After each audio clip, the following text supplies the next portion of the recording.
Let me thank Chancellor Merkel and Foreign Minister Steinmeier for welcoming me earlier today. Thank you, Mayor Vovereat, the Berlin Senate, the police, and most of all, thanks to all of you for this extraordinary welcome. Thank you.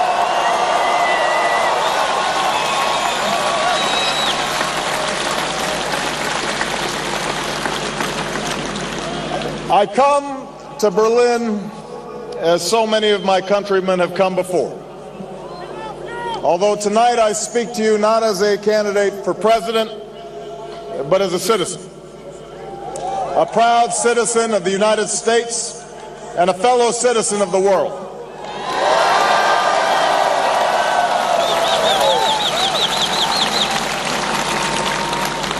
I know that I don't look like the Americans who've previously spoken in this great city. The journey that led me here is improbable. My mother was born in the heartland of America, but my father grew up herding goats in Kenya. His father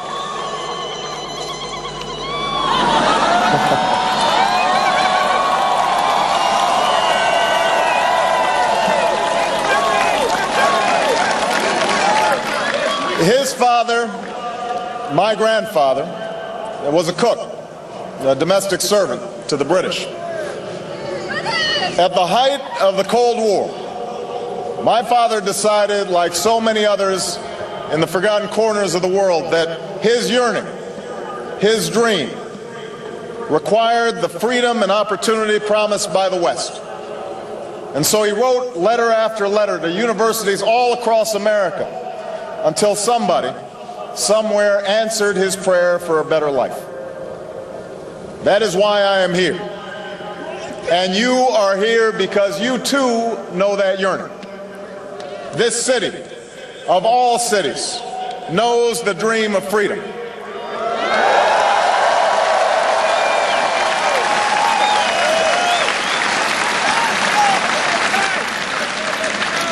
And you know that the only reason we stand here tonight is because men and women from both of our nations came together to work and struggle and sacrifice for that better life. Ours is a partnership that truly began 60 years ago this summer, on the day when the first American plane touched down at Tempelhof. On that day,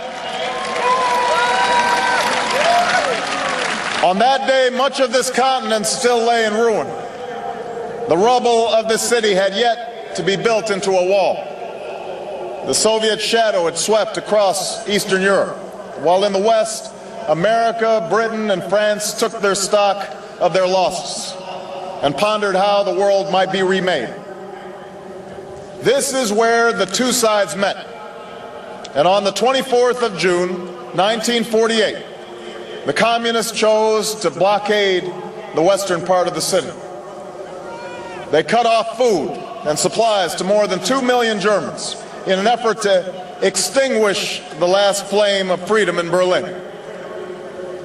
The size of our forces was no match for the larger Soviet army. And yet retreat would have allowed communism to march across Europe. Where the last war had ended, another world war could have easily begun. And all that stood in the way was Berlin. And that's when the airlift began, when the largest and most unlikely rescue in the history brought food and hope to the people of this city. The odds were stacked against success. In the winter, a heavy fog filled the sky above, and many planes were forced to turn back without dropping off the needed supplies. The streets where we stand were filled with hungry families who had no comfort from the cold. But in the darkest hours, the people of Berlin kept the flame of hope burning.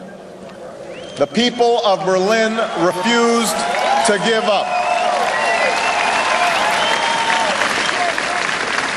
And on one fall day, Hundreds of thousands of Berliners came here to the Tiergarten and heard the city's mayor implore the world not to give up on freedom.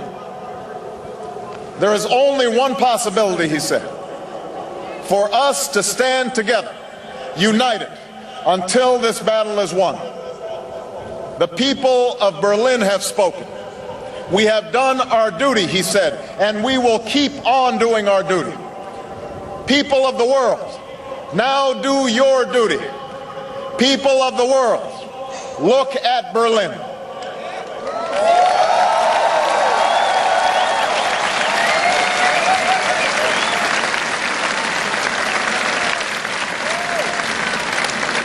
People of the world, look at Berlin. Look at Berlin, where Germans and Americans learned to work together and trust each other less than 3 years after facing each other on the field of battle.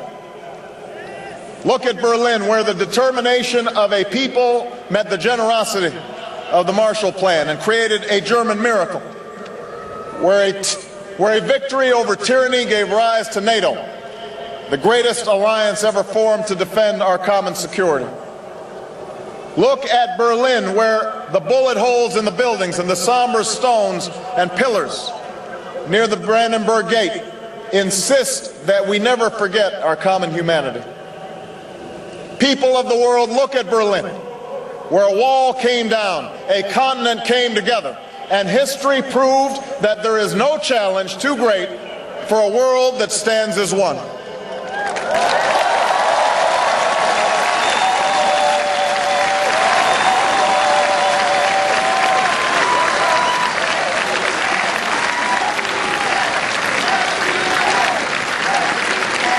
"60 years after the airlift, we are called upon again. History has led us to a new crossroad with new promise and new peril.